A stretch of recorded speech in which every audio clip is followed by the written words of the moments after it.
Hello and welcome to Soul Sessions. I'm your host, Miss J. Cole, and in the back is the co-host and producer back there, Stan. What up, though? What up? Anyway, and I am here today with Marvelo Hathaway. Hello, how you doing? I'm doing good. How are you? I'm good. Good. Yes. Today was a day. Man, Yeah. all day. Double lives. Yeah, it was a lot. But we're here. Yes, ma'am. And we're gonna get right to it. So why don't you go ahead and tell us about yourself? Just a man, just an artist, singer, songwriter. Marvelo Hathaway. My influence comes from the late great Marvin Gaye, Donny Hathaway. Gospel, hip hop, contemporary, soul. I've tried to base who I am as an artist off what I've been through, so I'm really not pinned at one moment in time. I guess I could have said I was a rapper for about 2 or 3 years in my life, you know what I mean? And then I was a gospel singer. But I am truly what I feel is an artist, and that's what I come to present today. Okay, well, welcome again, and Yes, thank ma'am. you for coming. So, where are you from originally? I was born in Chicago, Illinois, Downers Grove to be exact. Lived in Chicago for, a very short time, honestly, but received a lot of influence from there, even as a young child. Moved out to Phoenix, Arizona. It's probably 9 or 10 years old, and I've been here ever since. I've moved around to a couple different states by way of football, music, but you know, I've been around. You've been around. Yes, ma'am. All right. And also, since you've been here in Arizona for a long time, have you noticed like the music culture change, or like from back then until now? Yes. It's definitely changed. It's evolved. It's difficult just being someone that observes. It's difficult with so much influence coming from different places. We're 5 hours away from LA, and we're a huge transportation hub for new people. There's new people that move from all over the place, and it's been like that for, I'd say, at least the past 15 years strong. Yes. Maybe even longer. So the influence has kind of grown, but there's still something that's deep within those artists that live in them avenues and them streets that has yet to be tapped into, and I'm merely a vessel. I'm not the one, but I believe that there's some artists that are still relevant to this day, and some artists that have been out that they deserve their just due. Yes. Yeah. I agree with that. And you talk about influence and everything. Arizona is like, just like you said, becoming the melting pot. That's what I call it, for just different culture. Right. And I've noticed that music has grown and just the culture has changed, and it's continually changing. With that, when we talk about influence, what are some things that influenced you to become an artist? I think it's the number one thing, which is just life, your own experience. You can say and write and think however you want to, but your experience is what adds to that element that pushes it over. And that's any song that we've ever heard in our life. We can tell. We don't have to be from that hood or that block or that side of the world to know that, okay, they meant that, So that's first and foremost. Just being honest with the music. Yeah. Yes. And what do you like most about your craft? Music. You mean singing, performing, All writing? of it. Yeah. What part? What do you like most out of it? I guess it's for me a way to express myself, to kind of have a moment in time to really say and think how I want to. It's my moment, you know. Whether it be me writing right there in a room by myself or in a room full of other people, performing, singing to a mirror like everyone else does, or to a room full of people, you know. It's my moment. It's your moment. Yeah, definitely. Yep. Okay. Good. So, you know, you say you sing in the mirror, just, you know, however you perform. What is the feeling you get when you perform in front of people, like with the crowd? How does that make you feel? It's something I can't really put to words, really defining it, but I can say it's fun, you know. I've been blessed with an opportunity to perform on a lot of different stages, and with that being said, yeah, it's fun. Yeah, I noticed that you did open up for a lot of different artists, some pretty big names. Why don't you tell us about some of those? Well, 2001, 2000, I was involved in an R&B group called Heat. Shout out to my man Tiger, DeVille, Storm, Rich Reddy, Perry, C-Note.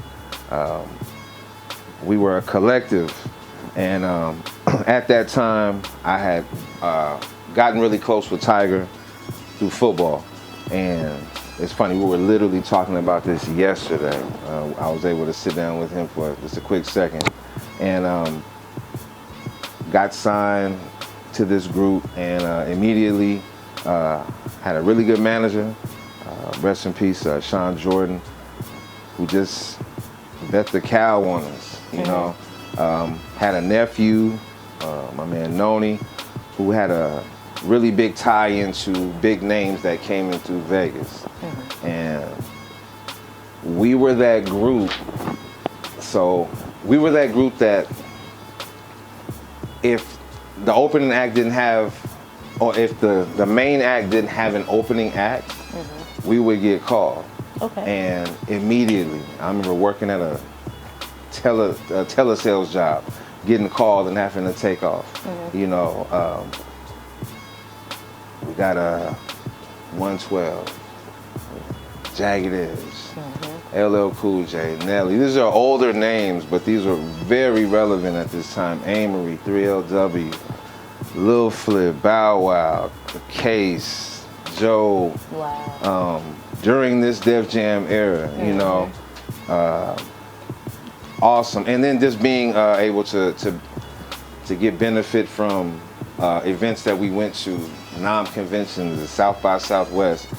So these names, yeah, it's one thing to say I performed along stage, to I've stood next to in VIP rooms, but it does nothing more but give me something that still pushes me at this age in this day, 21 years later.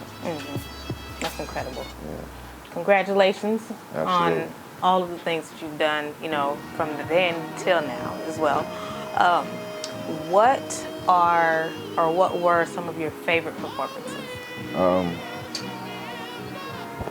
So I got to perform at a free concert in Phoenix, and this was a long time ago. Me and my man 2Cav selling CDs, and it was 112 and Ray J. This was when Wait a Minute came out. Okay. So free concert, right in Phoenix, 51st and Thomas. We had the spring training for the Mariners, and they had a free concert. It was all over the radio. I think it was a cat named Super Snake. It was hot. Oh yeah. Yeah. So he was talking about it. He was actually hosting it, and I believe, I could be off, I could be fabricating. It said it was like 100,000 people there that day. So we were selling CDs, singing. My man was rapping the whole day. my man asked, Super Snake got on stage and asked, can anybody sing? And I promise you, it was like 100 fingers is pointing right at me. So I walked right through this little path of people, it was a huge path of people, got on this stage, sang, I can't remember what I sang. Right when 112 went on, it was like monsoon season. And the joint, like the stage. I feel like I remember this. I promise you. You have to, if you from Phoenix, this should be one of them little things. If you're from Phoenix, you remember the free concert.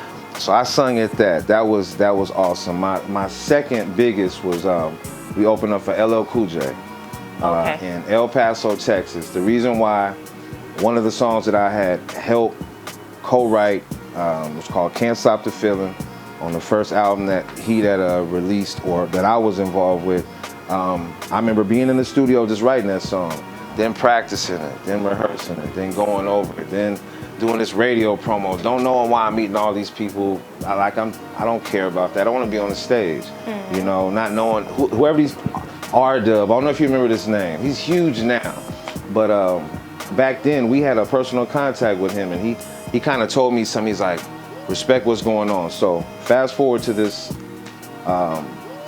this performance. I remember this song. It was called Can't Stop the Feeling. It was the last song on our set. It was the first song that we started promoing all over the radio in a couple of cities that we had hit. By this time, this city, it was kind of like doing this little thing. Singing this song, looking out. I always just sing with my eyes closed. I still do to this day. I remember opening my eyes and seeing like a crowd of people singing my lyrics right back to me. And all my brothers that was up there on that stage can vouch for that moment. That was crazy, you know. So that's like that full circle appreciation. You know, I may never make $1 million out of this thing. I may never have 1 million hits, but stuff like that, those 500-600 people that was right on tap, can't beat that. Can't beat that. That must have been an incredible feeling. Oh yeah. Yeah. Yeah, Absolutely. very much so. Absolutely. I could imagine that, because you know, I don't sing or anything like that, but you know, just the congratulations and the recognitions that you get from just people, like from in my journey and my walk with modeling and pageants and stuff. When somebody just runs up to me and, you know, talk about how I inspire them and everything else, I don't know you, but you know what? Thank you. You know, so I kind of understand where that comes from. Yeah. So. Energy is amazing. Energy. Yeah, absolutely. Yes. Yeah. And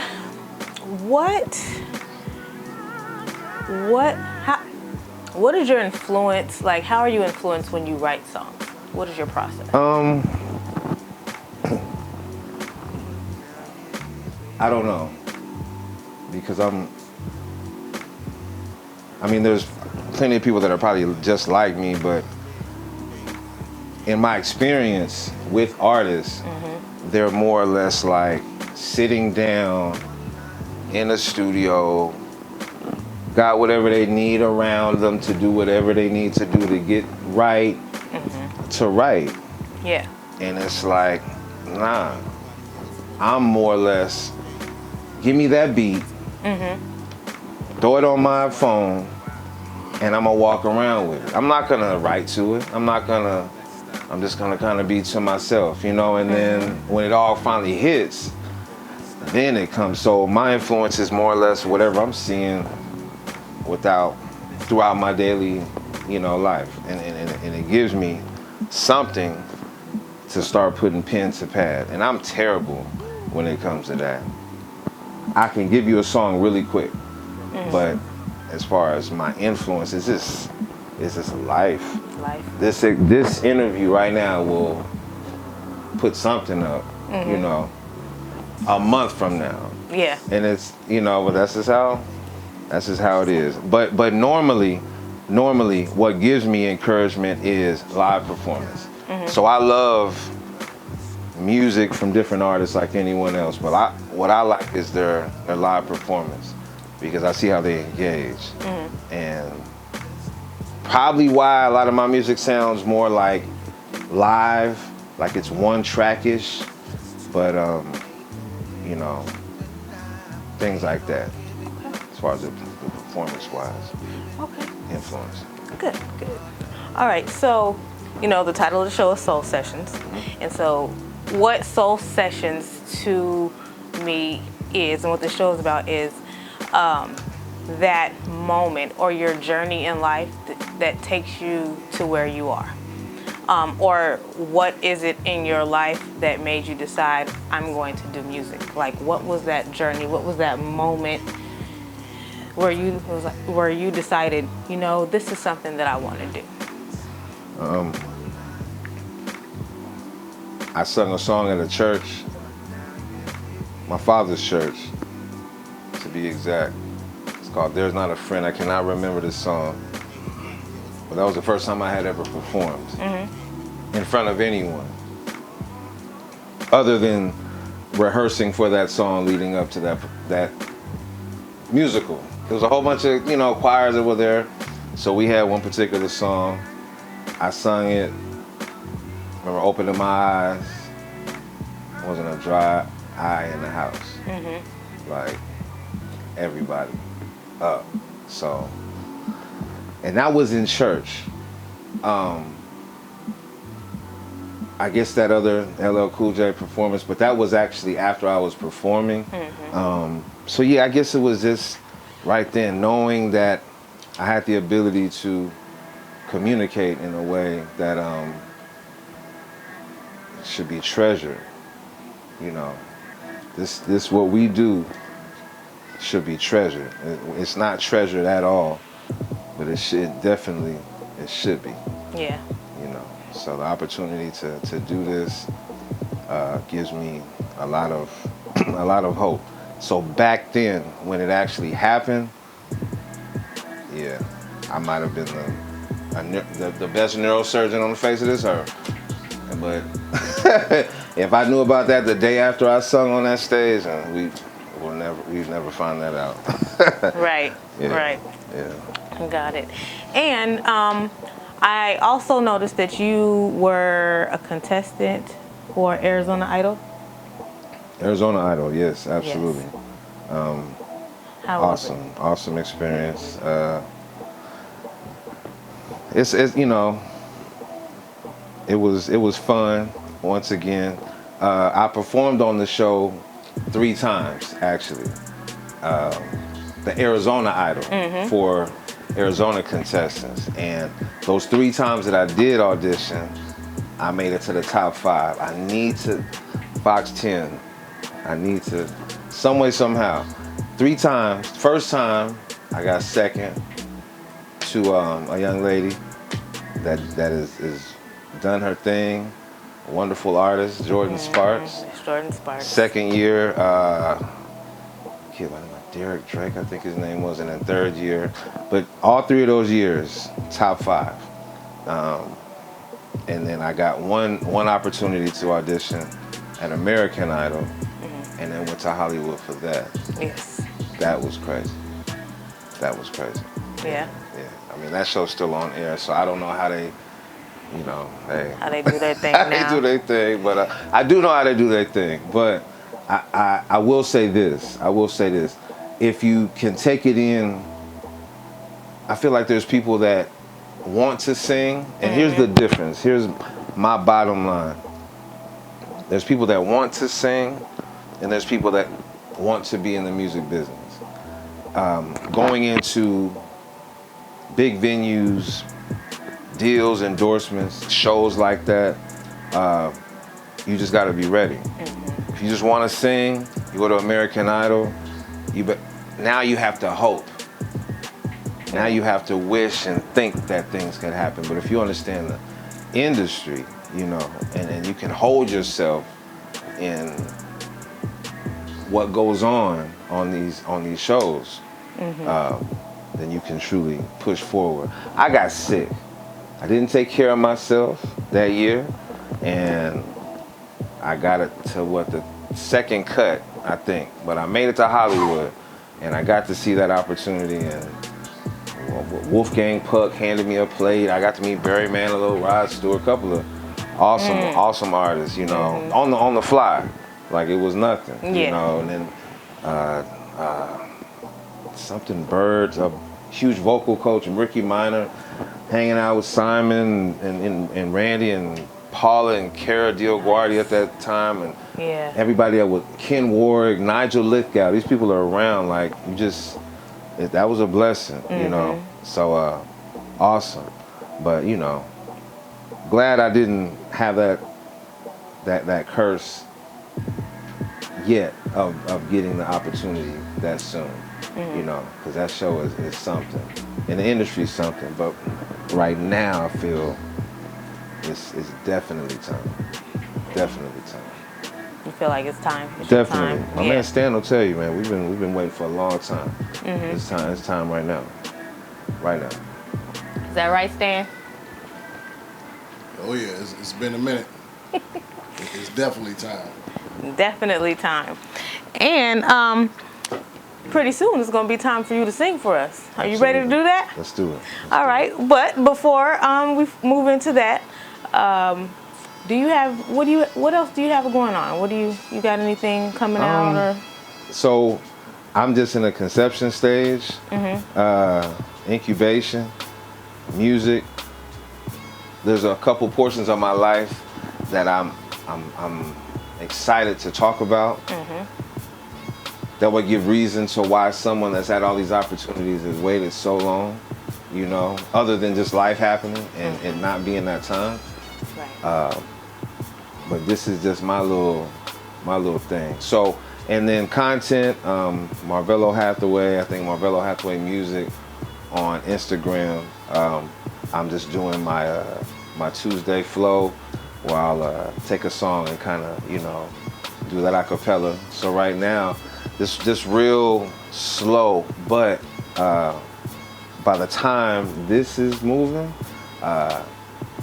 it's gonna be a whole nother story. It's gonna be a whole nother. So then you're gonna come back and tell the new story. I'm saying right now that you gonna know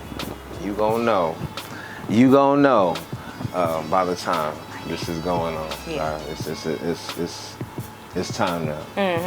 It's time now. Everything that I've waited for, all these little opportunities, and I say little, but all these opportunities I've had have led to moments like this. Good. That's great. That is good.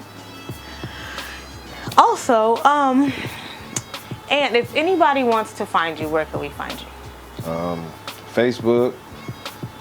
So right now it's pouring into my children and pouring into my craft. So Marvelo Hathaway on Facebook, Instagram Marvelo Hathaway Music, TikTok Marvelo Hathaway Music. Tuesdays, just keep current. That's that. Always going to be adding stuff onto that, and got a lot of music coming out. A song named Issues. Shout out to my man Low, Tater Crown, Sharia Moore, my man Stan, my man Vale. I got a really good one, but I ain't gonna throw that name out just yet. But yeah, you're gonna definitely see it pretty soon. And if anything, if you see what I got going on, I understand if you're family. This is for my fans. This is for the people that actually do appreciate what I do. Because I got a lot of people around me that know what I do. Just like you. You have people that are around you that know what you do that won't hit that light for some reason. Right. You know, that just won't tap in or share whatever is going on.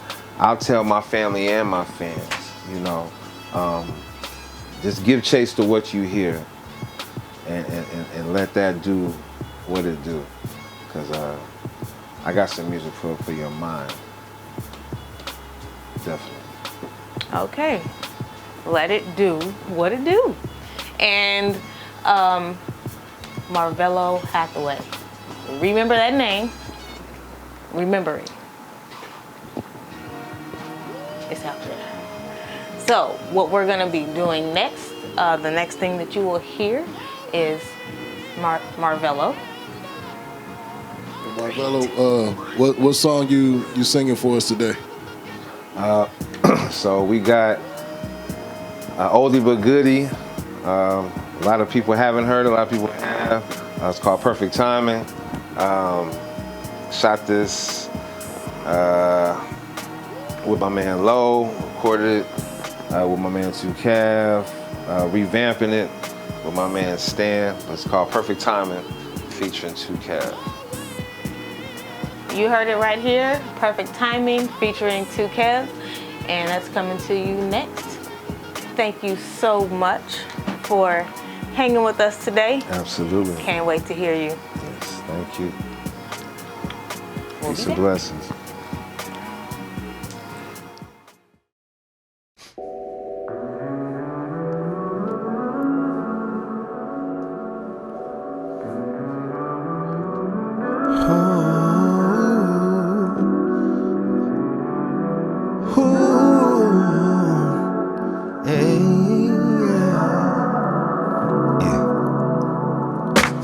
Never thought I had a chance to say that I have a queen. Now I get so excited when I see you getting next to me. You look so good when we together. I don't need a picture, we gon' last forever. Oh, how can one be so lucky? Mama always told me love will find you in the right time. I really wasn't looking for love, but I see now that I was blind. I love you so, got me connected, and your heart's full of gold. You're one in a million. Oh, you came in perfect time. Yeah, I'd be with someone like you.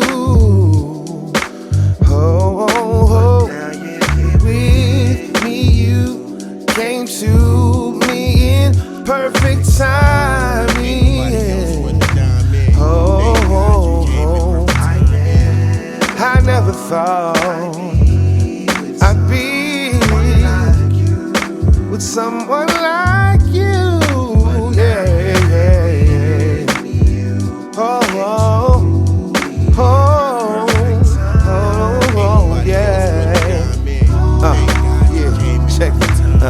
What are the odds, baby boy? That's wild. That two could be one, so you could throw math out. Heart from the soul, hold that style, and a Kodak smile. You're looking for love, Bobby Womack style. You're looking for same lovers with them no cash style. I freak with the door closed, but keep it a mystery. Hustle for more dough, what Queens was you meant to be? Holding a guard down, so rare and comfortable. Combination of Coretta Scott and Claire Huxtable. Woo! But don't hang with no sucker crew. Don't need no Maybelline, girl, I'ma cover you. I don't wanna smother you, I just wanna love on you. You're a child of destiny, ain't no need for a bugaboo. Ooh. So if loving you is a crime, then I'm guilty. Listen, listen, it's just the two of us, yeah. We can make it if we try. 1 and 1 equals just 2. Ain't no limit, you and I. Ain't no limit but us. Oh, oh, yeah. Ribbon in the sky. Oh, oh, oh, oh, two of us. Yeah. If we try, 1 equals what's 2. Ain't no limit, you and I. Gimmick but the truth. Hey, yeah, yeah. For our love.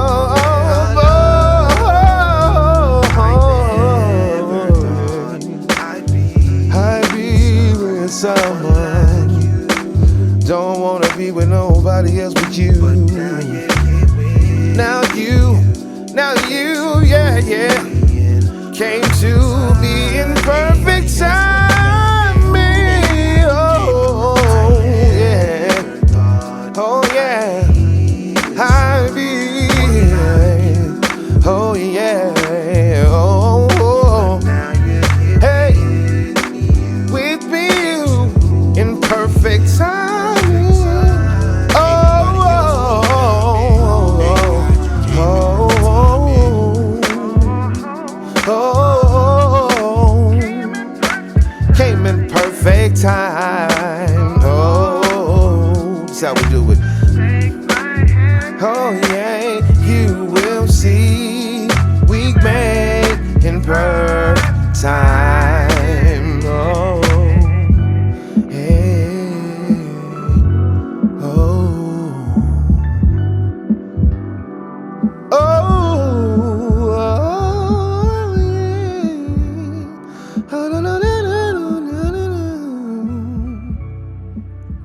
Yeah.